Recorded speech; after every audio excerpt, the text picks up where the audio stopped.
Ladies and gentlemen, what if I told you that the biggest obstacle to a truly fulfilled, joyful life is not ignorance, but something far more subtle, more dangerous?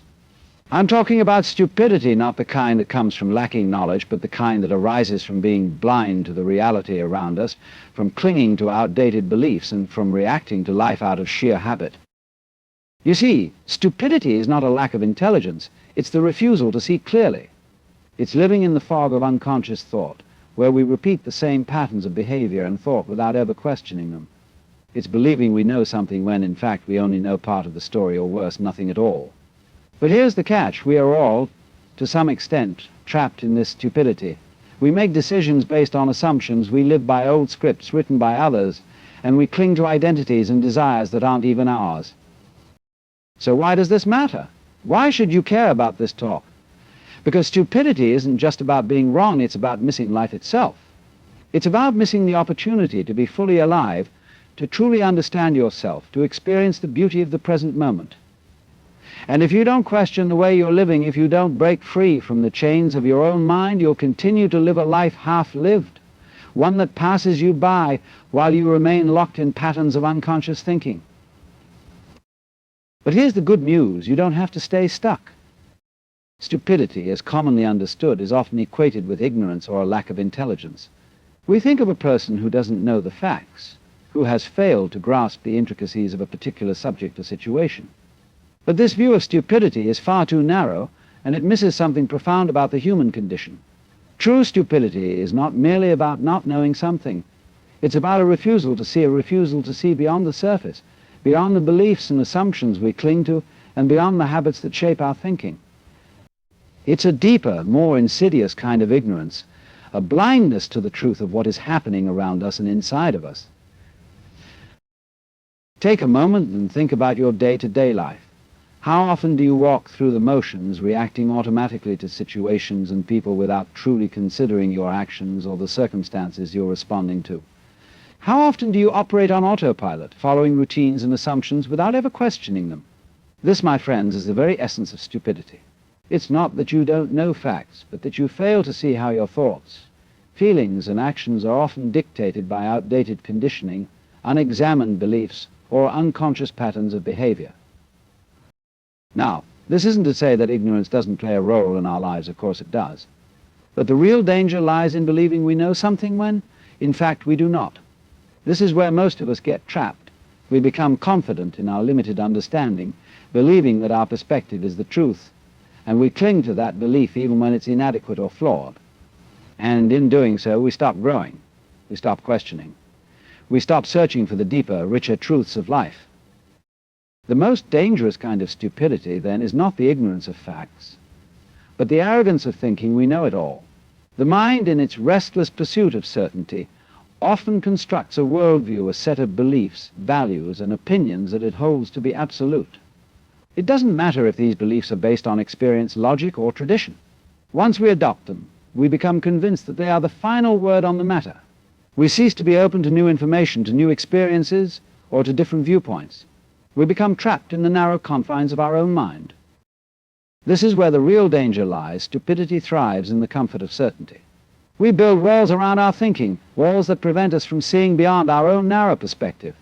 These walls come in many forms: cultural conditioning, upbringing, social norms, the ego's need for validation, and our fear of being wrong. But the more we rely on these walls to define our reality, the more we blind ourselves to the richness of life. We become trapped in our own self-made prison, unable or unwilling to see beyond the confines of our own thinking. Let's pause for a moment and reflect on how we often deal with uncertainty. Most of us are terrified of it. We live in a world that demands answers, that demands certainty. When we don't have an answer, we feel insecure. We feel lost. So instead of embracing uncertainty, we do everything we can to avoid it. We grasp at answers, we cling to solutions, we hold tight to beliefs no matter how narrow or outdated they may be. And this is where stupidity begins. Because in our desperate quest for answers, we forget that life is full of mystery, and that it's okay not to know everything. It's okay to question, to explore, and to live in the uncertainty of the moment. But here's the thing: when we stop questioning, when we stop being curious, we cease to evolve. We stop learning, we stop growing. and we stop experiencing life in all its depth and complexity. Stupidity, in its deepest sense, is a lack of curiosity, a refusal to ask the hard questions and to challenge the assumptions that govern our lives. It's easy to think we know something because we've been taught it, because it fits into our pre-existing worldview, or because it makes us feel comfortable. But this kind of knowledge is often superficial. It's based on surface appearances and does not allow for the deeper, more transformative understanding that comes from truly questioning everything we think we know. Consider the way we live in the modern world. We have a seemingly endless amount of information at our fingertips, but with all of this knowledge, how many of us are truly seeing? How many of us are truly aware of the forces that shape our thoughts, our actions, and our choices? How many of us are willing to acknowledge that our understanding is incomplete, that our perspective is limited, and that we might be wrong? The act of questioning isn't just about gathering new facts. It's about challenging the very foundations of our worldview, breaking free from the mental constraints we've placed on ourselves, and being open to new possibilities, new experiences, and new ways of thinking. Stupidity, in the end, is not an absence of knowledge, it's an absence of awareness. It's living life in a way that feels automatic, that feels like we're following a script without ever questioning who wrote it or why we're following it. It's about failing to see the world as it truly is, because we're too busy clinging to the ideas of how we think it should be. We live most of our lives caught between two places, the past and the future. The past is a collection of memories, regrets, and old stories we tell ourselves about who we were. The future is a projection, a series of hopes, fears, and imagined scenarios that may never come to pass. In this way, we are often trapped in a constant loop, our thoughts stuck in what has already happened or what might happen, but rarely present to what is happening right now. This is perhaps the greatest source of our stupidity. We are so preoccupied with time that we fail to fully inhabit the present moment. The mind has a peculiar habit of living in a state of distraction. When we are not replaying past events in our heads, we are anxiously anticipating what lies ahead. But in doing so, we rob ourselves of the one thing that truly exists, the present. We become prisoners of our thoughts, running mental movies of things that no longer matter or may never even occur. And in this state, we cease to truly experience life as it is, because we are too busy dwelling on things that are not here. This is where stupidity thrives, when we are lost in the past or the future, completely disconnected from the richness of the now. Think about the moments when you felt fully alive, whether it was a spontaneous conversation with a friend, or walk in nature, or a simple act of creation. In those moments, you weren't thinking about what happened yesterday, nor were you worrying about tomorrow. You were simply present, absorbed in the experience, noticing the small details and connecting with what was in front of you. These moments are not only the essence of what it means to be alive, but they also hold the key to unlocking the freedom we seek. And yet, because we are so often caught in the clutches of past and future thinking, we miss them. What is it that keeps us trapped in this cycle? It's the ego, the part of us that insists on identifying with past experiences and future outcomes.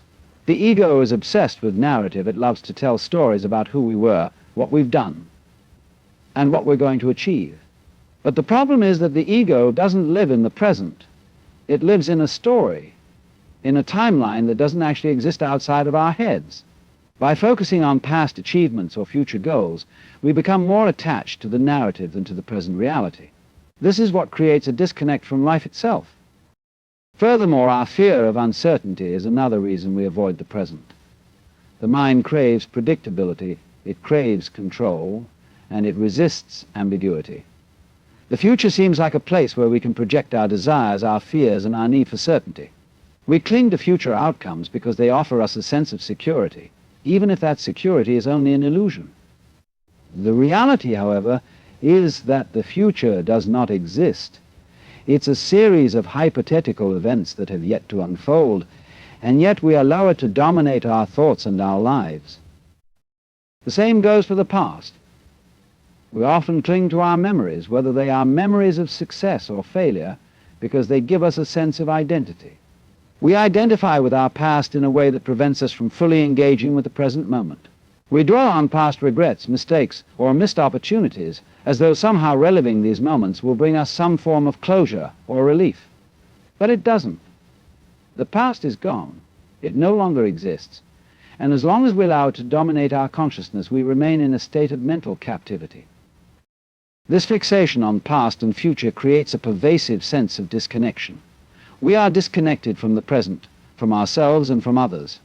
We are too busy living in the mental constructs of yesterday and tomorrow to truly engage with what is here now. This is the height of stupidity, not because we lack knowledge, but because we refuse to live fully in the moment. We deny ourselves the opportunity to truly experience life, to feel deeply, and to be open to the mysteries of the present. What we fail to realize is that the present moment is all we ever have. It is the only reality we can ever truly know. The past is a story and the future is an imagination. The present is where life happens. It is where we find joy, peace, and connection. But to truly live in the present, we must let go of our attachment to time. We must let go of our need for control, our need for certainty, and our need to cling to the past or the future. We must allow ourselves to be present, without judgment, without expectation, and without the need to make sense of everything. When we stop being trapped in the past and future, we begin to experience life as it truly is. We become more aware of the world around us, of the people we interact with, and of our own inner lives. We become more attuned to the rhythms of life, and in doing so we stop living in a state of perpetual distraction. Instead, we begin to live in connection with ourselves, with others, and with the world in its fullest sense. And it is in this connection that true wisdom, true freedom, and true peace can be found. The ego is a powerful force in our lives.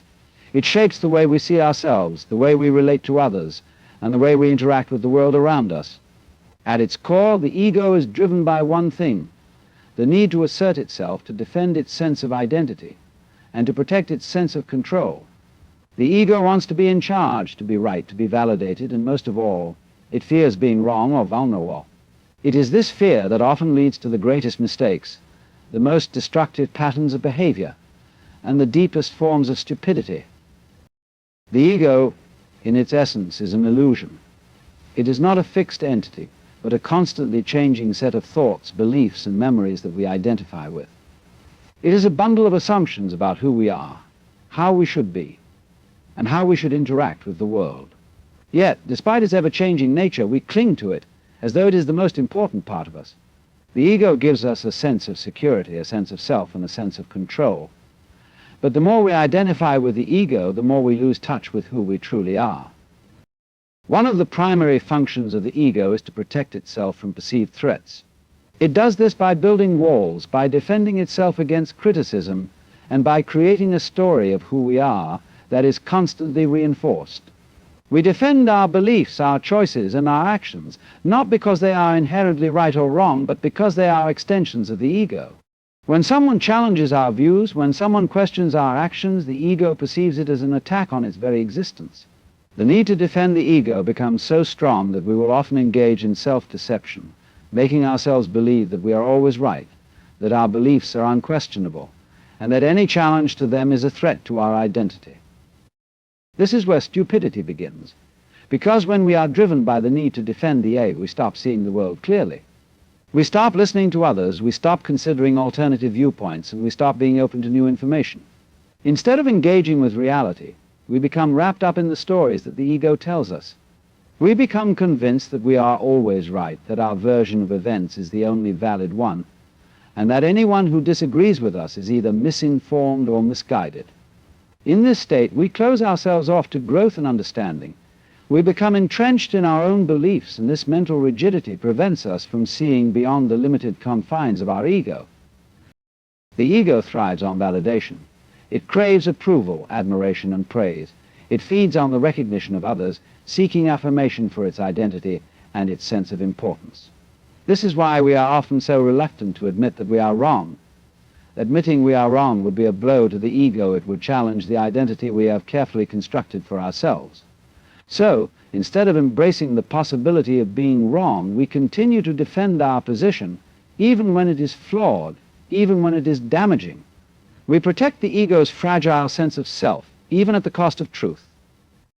The ego also thrives on comparison. It measures itself against others, constantly assessing where it stands in relation to the rest of the world. This comparison is what fuels our feelings of superiority or inferiority. If we believe we are better than someone else, the ego feels validated. If we believe we are worse, it feels threatened. But the problem with comparison is that it is based on a false metric. It is based on external measures on achievements, possessions, status, and opinions that have no intrinsic value. The ego attaches itself to these external markers of success, and in doing so, it becomes disconnected from what really matters, the inner experience of life itself. True wisdom, true peace, and true happiness come not from comparison, but from embracing who we are, as we are, without the need to measure ourselves against others. It is through the lens of the ego that we perceive much of the world. The ego filters everything through its own desires, fears, and needs, distorting the truth to fit its narrative. When we are caught in the grip of the ego, we see the world as a battleground where we must compete, conquer, and win. Every interaction becomes a transaction, every conversation a negotiation. The ego cannot rest until it has asserted itself, until it has proven its worth, until it has achieved something that elevates its sense of self. But the problem with living from the ego's perspective is that it is a never-ending chase. No matter how much we accomplish, no matter how many accolades we receive, the ego is never satisfied. It is insatiable. It will always demand more, always seek more validation, always strive for more recognition. And in this constant striving, we lose sight of what truly matters: connection, meaning, and presence. The ego, in its quest for dominance, separates us from others, from the world, and from our deeper selves. It creates an illusion of separation where there is only unity. One of the most insidious traps that we, as human beings, fall into is the illusion of control. From the moment we are born, we are taught to shape the world according to our desires, to mold reality into something we can manage and predict. We believe that if we can just control our circumstances, our environments, and the people around us, we will be safe, secure, and fulfilled. But this belief in control is one of the greatest sources of our ignorance and our folly. In trying to control life, we lose touch with the inherent unpredictability of existence. We stifle the flow of life and block our ability to grow. Control comes from fear. It is the mind's way of creating an illusion of safety in an unpredictable world. We are afraid of the unknown, afraid of what might happen if we let go of our tightly held ideas and plans. The mind clings to the idea that it must direct every action, every outcome, and every interaction. It's a reaction to the chaotic nature of life, to the overwhelming realization that we cannot predict or dictate the future. This desire to control gives rise to anxiety, stress, and frustration, because the simple truth is that control is an illusion. No matter how hard we try, we cannot control everything, and in our attempt to do so, we lose our connection to what is real. When we try to control, we resist life as it is. We are not open to the natural unfolding of events. Instead, we are focused on trying to impose our will onto the world. We believe that if we just plan enough, if we just organize enough, if we just control every detail, everything will work out according to our desires. But life doesn't work like that. It's a dynamic, living process that cannot be controlled by the narrow view of the mind. Life flows in ways that we can't predict, and it often takes us down paths we never imagined. By trying to control, we close ourselves off to the surprises and gifts that life has to offer. We turn every moment into a negotiation, every encounter into a transaction, and every situation into a problem that needs to be solved. The more we cling to control, the more we suffocate our own creativity. True creativity arises when we are open to the unknown, when we allow ourselves to be surprised by life and respond intuitively. Creativity is not something that can be forced. It is a natural expression of our connection to the present moment. But when we try to control everything, we block that flow. We start thinking of solutions before we truly understand the problem. We begin to impose our preconceived notions and judgments onto situations instead of allowing them to unfold naturally. We become less receptive, less flexible, and more rigid in our thinking. In this state, we are not open to the deeper truths of life. We become blind to the possibilities that lie beyond our limited vision. There is also a profound contradiction in the desire for control. On the one hand, we believe that if we control our environment and circumstances, we will achieve happiness and peace. But on the other hand, the more we try to control, the more stress, frustration, and dissatisfaction we create. Control is a perpetual cycle. The more we try to maintain it, the more we find ourselves constantly reacting to the forces we cannot control. It's a never-ending struggle that only brings more tension and resistance into our lives. By constantly trying to control our experiences, we create a barrier between ourselves and the peace that is available to us in the present moment. The real paradox is that freedom comes not from control, but from surrender. When we let go of the need to control, we become free. We open ourselves up to the flow of life, to the beauty of the unknown. We begin to trust that life will unfold as it needs to, even if it doesn't go according to our plans. We start to see that, far from being a threat, uncertainty is an invitation to be fully present, to be open to whatever arises, and to engage with life as it is, not as we wish it to be. This surrender does not mean giving up or resigning ourselves to a passive existence. It means embracing the natural unfolding of life without the need to force it or manipulate it. When we stop trying to control everything, we make room for the deeper forces of creativity, intuition, and spontaneity to enter our lives. We stop imposing our limited view onto the world, and we allow ourselves to experience life more fully. We see the beauty in uncertainty, the magic in unpredictability, and the richness in simply being present. This shift from control to surrender is the key to true freedom, and it's the antidote to stupidity that arises from trying to force life into a box. To live freely, we must learn to let go of our illusions of control. We must learn to trust life, to trust ourselves, and to trust the process of growth. The more we can surrender to what is, the more we will find peace and clarity. The more we embrace the unknown, the more we will discover new possibilities, new perspectives, and new dimensions of life. In surrendering control, we open ourselves to the richness of existence, a richness that cannot be grasped, but only experienced when we allow life to unfold without interference.